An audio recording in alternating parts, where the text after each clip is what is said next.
like, and don't play stuff for laughs. I mean, I think it was amazing listening to so many people laugh and enjoy it, but like, hopefully it doesn't feel like we're trying to make a joke too. That can oftentimes feel a little corny.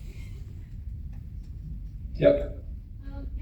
With your, I guess, effects and like the squelchiness and pulsatingness of it all, it like really reminded me of like some of the classic 80s horror and like with society and films and like really voice and stuff. So I'm just like wondering, like, have you guys been fans of like horror like that and like horror is inspired you to do that?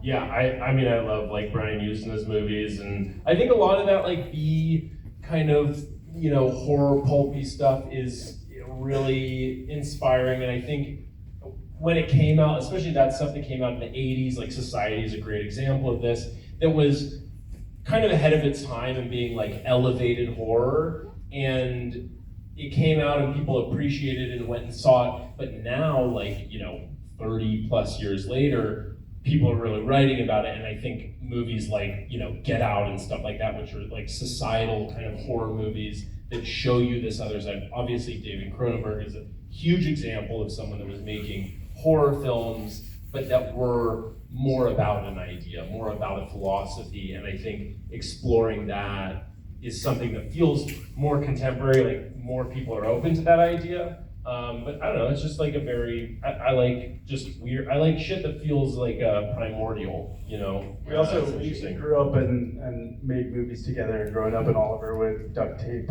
packets of ketchup to us. And Ziploc bags of ketchup. And like a fuse on it. And a fuse on them. And just, I truly could not eat ketchup for like 20 years. Because right after Saving Private Ryan, Oliver wanted to film. And a little bit of the same bread, right? Yeah. We're kind of, And we thought we could compete. Yeah, and he made me just absolutely cover my whole body in ketchup. That was, I think we got time for one more. I see he was like hand. 9 years old when he did that. Maybe a couple. A lot of people look like it's shot at 16 millimeters.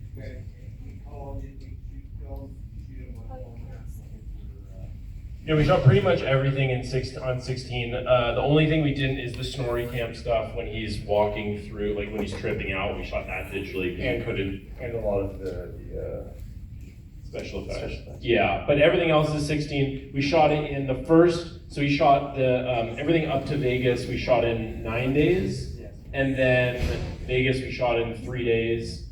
Yeah, But we had like a 6 month period in between. Yeah, yeah.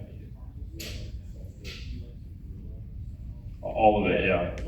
Everything we shot in Vegas. We got kicked. We actually put the shot when he's walking the gorilla with the gorilla, and that's we got kicked out because we we had shot the camera all on of the tripod. All of the stuff in the Vegas hotel room and at the tip of the Luxor. They have a suite up there. Chris It's called the Angel Angel suite. which is, Yeah. and we just went up there with all of our gear and the entire crew, and 30 people and just everything, and there was no problem. I was very. They're probably gonna sue us. Yeah. Whatever. It actually wasn't the Luxor. Yeah. We, One more. we got one more over here.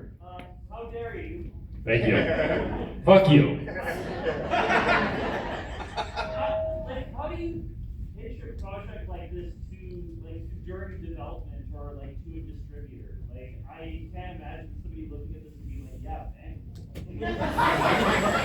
Well, 1, 2.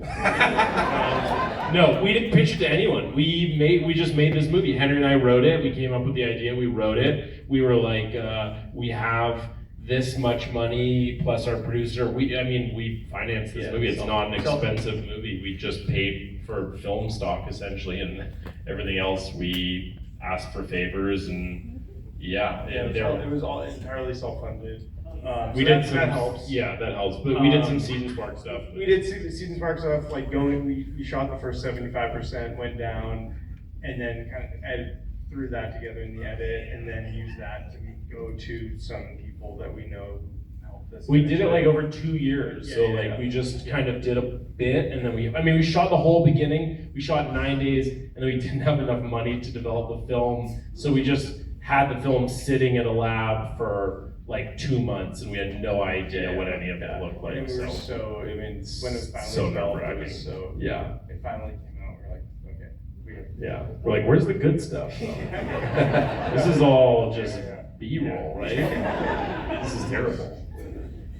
More calm. All right, give it up for these guys. Thank you guys. Thank you so much. We're gonna throw some shit out right now. Thank you. We really appreciate it. Thank you, guys. We got a whole week left. We got more crazy movies. If you like the wacky comedy horror, maybe consider checking out Mag. And have a great night. Get home safe.